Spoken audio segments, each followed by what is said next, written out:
What's going on, my little piglets? It's your BFF Pork Chop here, and I'm coming at you with another video, a talk, a rant, a rave, a discussion about America's team, your NFC East champs, your wild card victor, the Dallas Cowboys. How's everybody doing? I know this is a new angle, new interesting angle. This is my wife's car, and I'm using the mount that I gave her that she never uses anyway. So it's no big deal. It's cool. So I'm in the wife's car and just got finished buying some more stuff for the garage. I'm really excited. More on that later. I told you guys the next time you guys saw me do a vlog that I was going to do a garage tour, but the Cowboys won since then, so I got to talk about that. Regardless, I was going to do a video if the Cowboys won or lost, so it doesn't really matter. I was so impressed, yet so disappointed at the same time with my boys last night. And the reason I was impressed was because we did what we were supposed to do. We went in there and took care of business. We were 2.5-point favorites, and we won by 2 points. So if you took the unders on that, congratulations. If you took the overs, sorry about your luck. But that last touchdown was like garbage points. So it doesn't matter. So we should have won by 9. We should have won by 9 points yesterday. But I'll take 2. I will definitely take 2. I was disappointed because our coaching staff wasn't doing what it needed to do, and it wasn't utilizing what it needed to utilize. Tavon Austin got one kickoff return for a touchdown that came back, unfortunately, but he got it. And then the next big play that he had, he freaking went down the field. I think it was like a 54-yard punt return, and that got us into Seattle's territory. And then the very next time that Seattle punted, we had Beasley back there. And Beasley was coming I don't know if there was something wrong with Tavon or what, but Beasley got hurt at the very beginning of the game. And Beasley was limping, and they had to tape his ankle because he got rolled up under. And it was like, when I saw Beasley catch that ball and get like 4 or 5 yards before he got tackled, I was like, what are they doing? Put Tavon in there. Put Tavon in there and to do all your kick returns, all your punt returns, and you're good. We're good. We got this.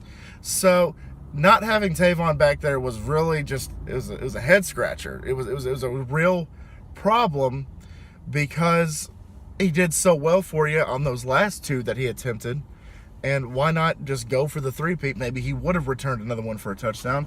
He's fast. Faster than Beasley. More agile than Beasley. So, dance with the one who brung you, and he brought us. So, why not use him again? Again, I don't know if he was injured or what, but I mean, that's my only gripe about the Cowboys. My next gripe is, once again, the referees with ridiculous no calls and calls at the same time. Whenever Brown was trying to get a touchdown that Dak threw, freaking KJ Wright wrapped his ass up like a Christmas present before the ball even got to him, and then KJ Wright got the interception in the end zone. And so where was the call? It was just that I was just like, really? Wow, like, come on, like, that should have been a call. It should have been a call, y'all. So that was my complaint about the referees. And then also just that holding call on the kickoff return that Austin got. I mean, I could understand why they called it, but all the guy did was just grab right here on the jersey. Just grabbed right here on this part, which is holding, but I mean, it's not like he like grabbed him by the chest and threw his ass to the ground. That one was kind of ticky-tack. It could have gone either way, in my opinion. But there's going to be a few people that are going to be like, well, it was a good call. Well, you're right, it was a good call, but it was also a bad call at the same time, in my opinion. I know that makes 0 sense, but it makes sense if you don't think about it. So that happened. Dak played a great game besides that one turnover. He played turnover-free football. He didn't throw as many ridiculous throws as he was supposed to, which, good on him. I'm glad that he realized that, hey, I could throw the ball and be confident. And I just think he did an overall good job. Had those good rushes. Russell Wilson went in and punched one in for a touchdown himself, and Dak was like, you know what, I could probably do that. So he did it. He tried it not once but twice and came up short both times, but just incredible. That is what my wife and I were talking about this during the game. That is what Dak needs to do. Is Dak has an issue where he stands in the pocket too long and he gets sacked, or he stands in the pocket too long and gets stripped, or he stands in the pocket too long and misses a wide open receiver when there's pressure. And Dak just needs to do the Tony Romo mentality, roll out. And I know Tony never ran it himself very often, but roll out. And if there's some grass in front of you, even if it's 1 or 2 yards, go get those 1 or 2 yards. Live to fight another down instead of taking a sack or a strip or what have you.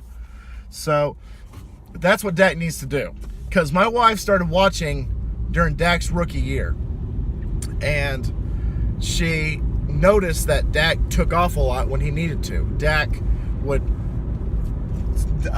stand in the pocket, not see anybody open, and just right up the middle, just take it and get 4 or 5 yards, and again, live to fight another down. Now, I don't know if it's play calling or if he's paranoid or what, or a mix of both, but he stands in there too long. He thinks about it too long. And also, if you stay in the pocket too long, you're going to have an issue, because if you're in the box, you can't just throw the ball away. Unless there's Tavon Austin or Beasley or somebody on the sidelines, and you throw in the vicinity, and you'd be like, oh, wait, no, that was an eligible receiver. I'm not doing intentional grounding, I promise. But if he rolls out of the pocket and throws the ball away, nothing ventured, nothing gained. Again, live to fight another down. And honestly, that's what I think he needs to do. The Seattle Seahawks were they were leading the league in rushing. They had an amazing ground game. They had an amazing ground game, I should say. Grammatically correct.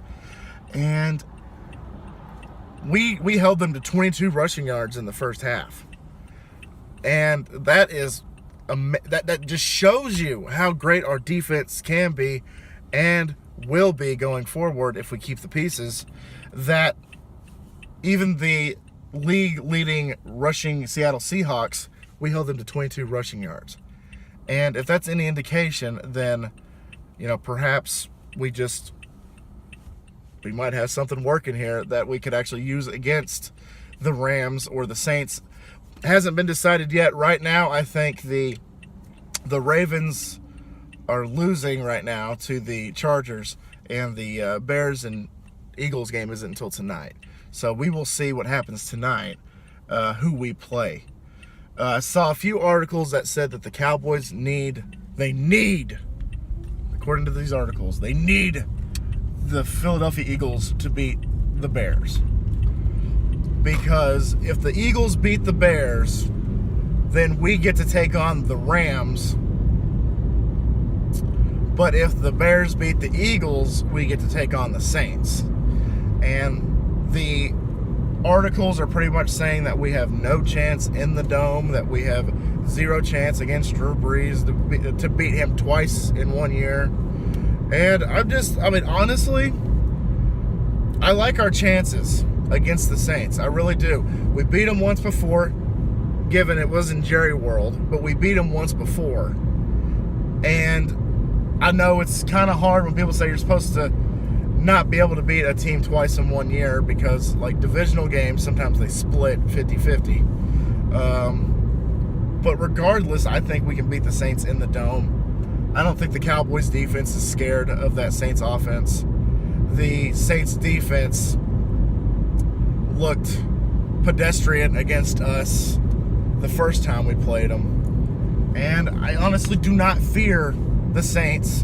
And I really don't fear the Rams at all. I don't. I don't know why, but I mean, if at the end of the night it's determined that we do play against the Rams, I'm not going to lose any sleep over it. I'm not going to lose any sleep over the Rams or the Saints. God bless. So, regardless of who we play next week, I ultimately think we got a good shot. Doesn't matter who we play. And then we will play the winner of the Bears / Eagles or versus the Rams or the Saints. I don't know. I don't fear any team in the NFC East. The NFC in general. I don't fear any team in the NFC. The only team that gives me worry is the Colts right now. They got in a wild card, and they did what they were supposed to do. They beat the Texans, which I'm happy about. They beat the Texans 21-7, and I think they're on like a 9-game winning streak now. That's the only team I'm worried about because they beat us 23-0, and it sucks. I'm still licking my wounds after that one. So I fear the Colts, and that's the only team that I really fear right now. And people are going to call me naive. They're going to call me, I don't know, an idiot, whatever you want to call me, for not being scared of the 1 and 2 seed in the NFC East, but being scared of a team that barely made it in the wild card round in the AFC. And that's all I really got for y'all. I know this was more of like a discussion about the seeding and stuff like that for the playoffs. But the Cowboys defense stepped up. They needed to do what they needed to do.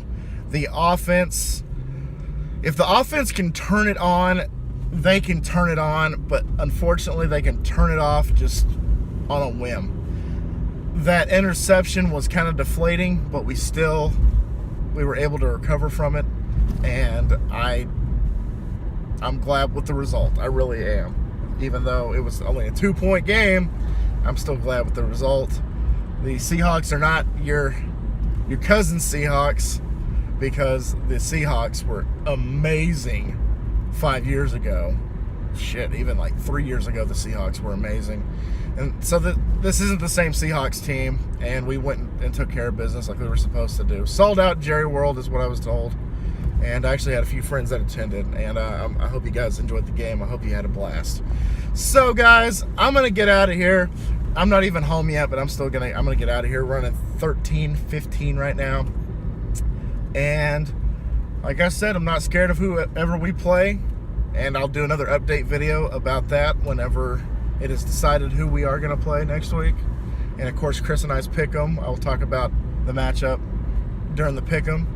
And I'll also talk about the other teams, and maybe Chris and I can do, now that the wild card is done, we can do our prediction of who's going to go to the Super Bowl with the teams that we have in the playoffs.